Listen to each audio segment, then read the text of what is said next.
I've created this video series to help you be able to cope more effectively by understanding your unique temperament, as well as the temperaments of your children, of your ex, of those around you. And so there are 5 videos in this series, this introductory video that helps you understand what temperament is in and of itself and how it affects where you are right now. And then in the next video, I introduce the 4 types and help you begin to understand a little bit about what each of the types is. And then in the 3rd video in this series, I help you understand what divorce looks like from a core lens. And then in the 4th video, we talk about how to successfully divorce and deal with heartbreak and recover from heartbreak through a core lens and understanding your temperament. And then the last one is to really understand some of the unique strengths and challenges that come with each of the core temperament types and what that means for where you are in your life right now. So what is the core temperament model? Chances are pretty good that you've never heard of this before. I have always been really interested in personality. It's one of the things that drew me to this field of study in the first place. And across the years that I had worked with people, I had never come across a model that was really consistent with what I saw with the people that I worked with day in and day out. Or the models were so detail-oriented and so thorough that they weren't very user-friendly for O's and R's, and you'll understand what those are in a little bit, but user-friendly for O's and R's, which is about half the population. And so several years ago now, more than a decade ago now, I decided to begin to collect data on my own. And I spent about 3 years collecting data on personality and temperament, and then about 1.5 years analyzing it. And the core temperament model is what came out of that. And then it took me quite a few years to get everything written up, and last year the book was just published and became a #1 bestseller on Amazon. And if you want to learn more about temperament, and then I'd encourage you to click on the link below and go and check out the book, Unlock Your Core Potential, What You Can and Can't Change About Personality. What is temperament and how does that differ from personality? Temperament has been studied for decades and been shown to not change. And when you're in the business of trying to help people change, understanding things that are not changeable is really useful. And when you're in a situation like you're in right now, where you're trying to recover from heartache, it's really important to know how to be able to navigate this landscape right now, some of the unique challenges that your temperament and your personality create for you, and how to utilize the natural strengths, the way that your brain naturally works, uniquely from other people, and how to utilize those strengths in order to move forward and to begin to thrive again in your life. So one of the things that is really important to understand is that temperament is uniquely different than personality. Every research has shown there are 9 temperament variables that infants come into life high or low on. And those 9 variables predictably coalesce into patterns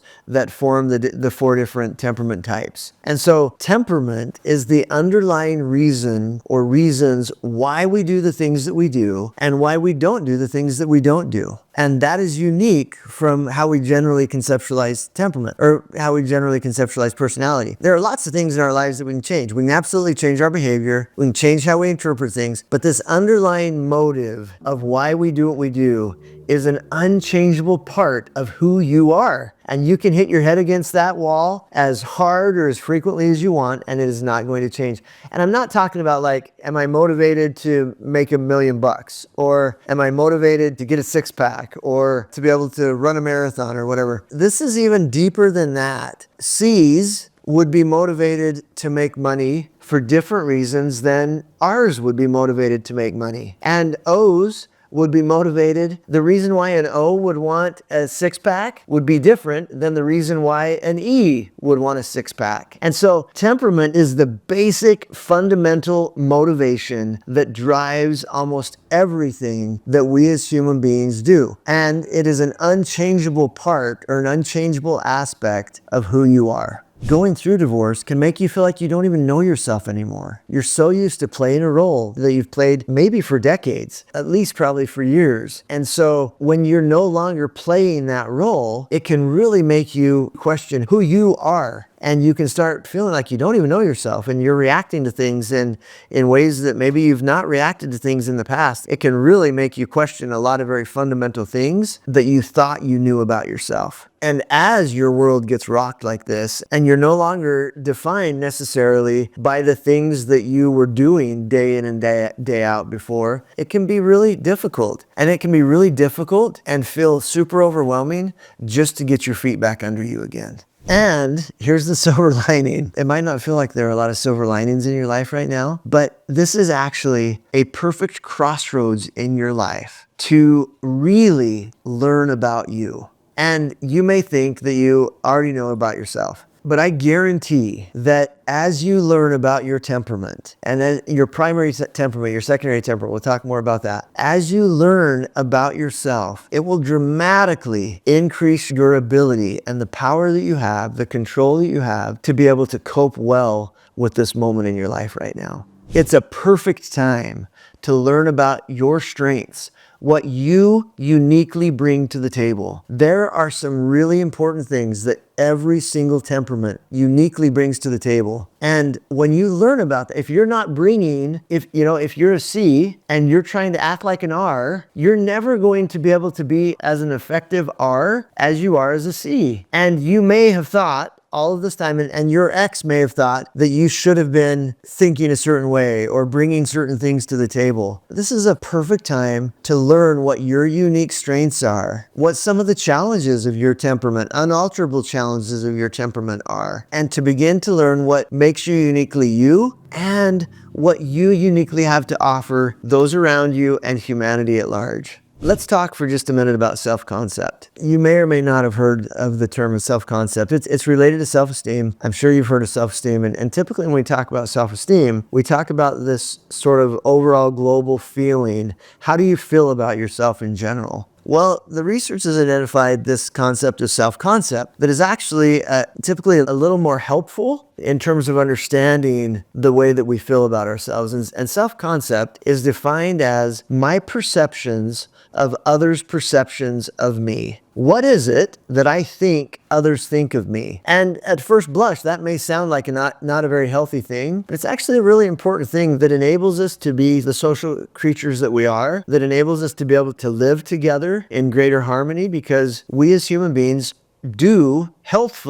should healthfully care about those around us and about the way that we're affecting those around us and the way that those around us are affecting us. And so self-concept isn't what I think of me. It isn't even what you think of me. It's what I think you think of me. And as your identity gets rocked, as you go through divorce or heartbreak, it can really kind of destabilize the self-concept. And all of a sudden, you go from thinking that, people at church thought that you were a certain way, and they looked at your family a certain way, and people at work looked at you a certain way, and people at the school looked at you a certain way. And all of a sudden, you can start to feel really insecure about, what are they thinking of me? And especially if you were the one that finally made the decision to end things, people around you obviously don't understand everything that's gone on or why you've made the decisions that you've made. And so it can frequently feel, even from people close to you, it can frequently feel like you're being harshly judged and like people are thinking poorly of you for ruining your family or ending your marriage or causing all these problems for your kids. And that's because they don't know. One, chances are that you're probably thinking that they're thinking worse than they actually are. And two, they have no idea what's been going on behind closed doors. So often in the months and years leading up to a divorce or the breakup, we do everything we can to try to protect our relationship and try to protect our ex, because we don't want people to think poorly of them. We don't want people to think poorly of us because we're in this dysfunctional place in our lives. And so frequently we spend a lot of time and energy protecting the other person from the things that are going on. And then all of a sudden, when you finally make the decision that I'm getting out of this unhealthy place, then all of a sudden people are like, what do you mean? I thought things were fine. And so that can be a really difficult part, and it can kind of rock your self-concept and take a little bit of time. And again, understanding your personality and your temperament well can really help you have a much more accurate self-concept and help you feel much better about yourself as a result. There's a really interesting finding from the research that I want to share with you. Research shows that depression is really high immediately following divorce. Then it decreases. Unfortunately, it then reappears again because people have yet to put in the work and to do the things necessary to heal and to understand what is required to really thrive and to become healthy and happy in this new phase of their lives. And there's very little that can be done or that can be more helpful to help you through this process than understanding who you are at your core. Okay, so let's talk a little bit more about what temperament is and what you can and can't do about it. Let's take a little bit deeper dive into understanding who you are at your core. The first thing is to understand what is changeable and what is not changeable. There has been a decades-long debate now, more than half a century, about which is more important, which is more influential in our lives, nature or nurture. Are our genetics and our biological influences, the biological influences in our lives, more predictive in who we are and what we become, or are the environmental factors more powerful and more influential in determining who we are and what we become? Obviously, the fact is that it's a little bit of both. Both nature and nurture are really powerful influencers in our lives, and core can actually really help you understand how these two things come together to inform and even determine who you are. So temperament is the nature part of the equation. You come into life with your temperament. You are a C, O, R, or E when you come into life. And that is unchangeable. It's not broken and it's not changeable. And it influences how you then interface with your environment. So interestingly, research shows that about 80% of the brain gets wired by age 3. And when we're first born, there are hardly any neural pathways connecting the billions of neurons that exist in an infant's brain when she or he is first born, which is why an infant cannot intentionally move anything. Any of you that have had children, you know an infant comes out and about all that they can intentionally move are their eyes. And that's because those neural pathways haven't been formed yet. And literally how our brains get wired depends on what happens between an infant and his or her caregivers. That determines literally how those neurological neurons get wired together to create the neurological pathways. And so you have the nature, you have the temperament of the infant.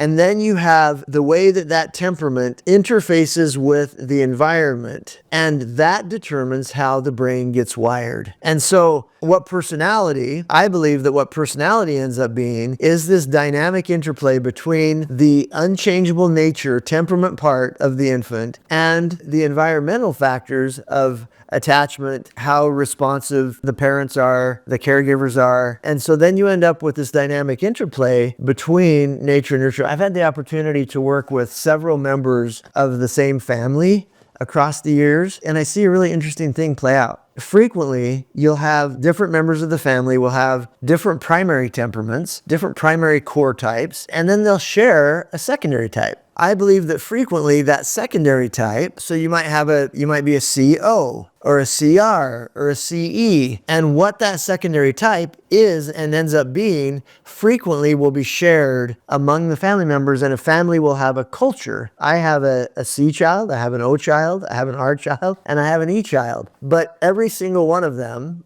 I believe, has O-ness somewhere in there, because the culture of our family is an O culture. And I understand that these things don't mean a whole lot to you yet, but they will. And so your personality ends up being this combination of both your temperament and your nurture, your environmental influences that then combine or coalesce to determine who you are. Why does it matter if you understand what your core type is? Why does it matter if you understand your temperament and your personality? Well, it matters because you can't change it. It secondarily matters because, like I mentioned before, there are unique things that you need to be bringing to those around you. And if you're not doing that, you're going to feel less competent. You're going to feel less effective in the way that you live your life, and you're going to have a hard time feeling good about yourself because you're going to feel like a square peg in a round hole. So by understanding your temperament, you can learn how to capitalize on your strengths. You can learn how to capitalize on who you are, and you can learn how to manage the challenges that predictably come with temperament. One temperament type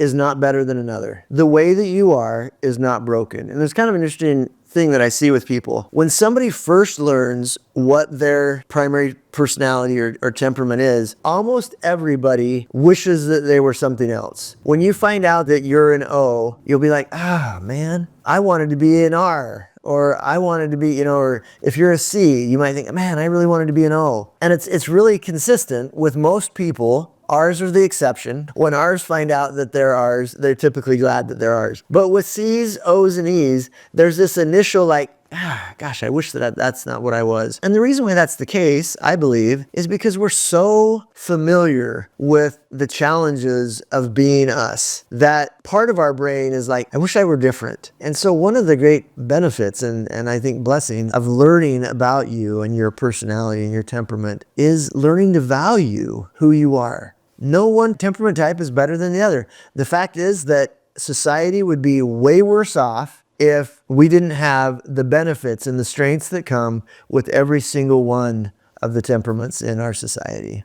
What makes this model different from any other model out there is the fact that it really incorporates both the changeable and unchangeable parts of yourself, the message and the understanding, helping you understand the strengths that you uniquely bring to the table, and then really learning. We have so many resources to teach you how to be an effective and healthy you, how to thrive as an E, how to thrive as a C. And you're not going to get that anywhere else. And you can go get lots of information, but the resources we have to be able to help you learn and then to really help you be able to incorporate this information into your life and into your relationships is unique and something that you're not going to find anywhere else. My hope is that you're at a point in this journey right now and that the pain that you're in right now, I'm not glad that you're in pain, but unfortunately, we as human beings are motivated by pain. And my hope is that you allow the pain and the discomfort that you're in right now to motivate you to really cope well with this moment in your life. Because you can. It is possible to navigate this moment in your life effectively. And